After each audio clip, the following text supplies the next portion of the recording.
شمع علم زمانے میں جلاتے جاؤ، سیکھ کر اس کو زمانے کو سکھاتے جاؤ۔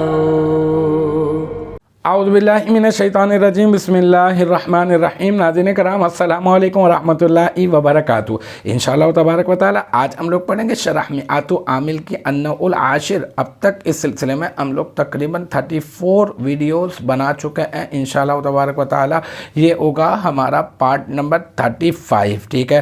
دو افعال ناقصہ کی بات ہو رہی ہے نا، تو میں نے کہا 13 ہیں، 2 کے بارے میں بات ہو چکی ہے، اب تیسرا، چوتھا، پانچواں اس کو ایک ہی ساتھ لپیٹ دیتے ہیں۔ لپیٹنے سے مراد یہ کہ یہاں پر جو ہے وہ ایک ساتھ عبارت آ رہی ہے، تو مطلب ہم لوگ اس کو تسلی کے ساتھ ایک ہی ساتھ جو ہے وہ لے لیتے ہیں، ٹھیک ہے نا۔ الثالث اصبح والرابع اضحیٰ والخامس امسیٰ، بہت آسان۔ الثالث کو آپ بنا دیں مبتدا، اصبح کو خبر، مبتدا اپنے خبر سے مل کر جملہ اسمیہ خبریہ ہو گیا، اور پھر واو عاطفہ، الرابع مبتدا، اضحیٰ خبر، مبتدا اپنے خبر سے مل کر جملہ اسمیہ خبریہ معطوفہ ہو گیا، پھر واو حرف عطف، الخامس مبتدا اور امسیٰ خبر، مبتدا اپنے خبر سے مل کر جملہ اسمیہ خبریہ معطوفہ ہو گیا، ٹھیک ہے۔ تو بس یہ تینوں جملوں کی ترکیب ہم لوگوں نے اس طرح سے کر دی۔ بس میں نے آپ کو بتایا کہ تیسرا اصبح ہے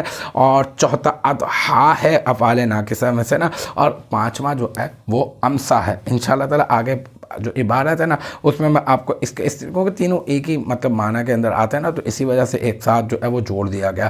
تو اگلی جو عبارت ہوگی اس میں آپ کو اس کے معنی بھی جو ہے وہ سمجھا دوں گا۔ الحمدللہ ہمارا پارٹ نمبر 35 اپنے اختتام کو پہنچا۔ مجھے امید ہے کہ یہاں تک کی جو بات ہے وہ آپ کی سمجھ میں آ گئی ہوگی۔ انشاءاللہ تبارک و تعالی نیکسٹ ٹائم اگلی ویڈیو اگلی کلاس کے ساتھ ملاقات ہوگی۔ جب تک آپ اپنا بہت خیال رکھیے گا۔ وآخر دعوانا ان الحمدللہ رب العالمین۔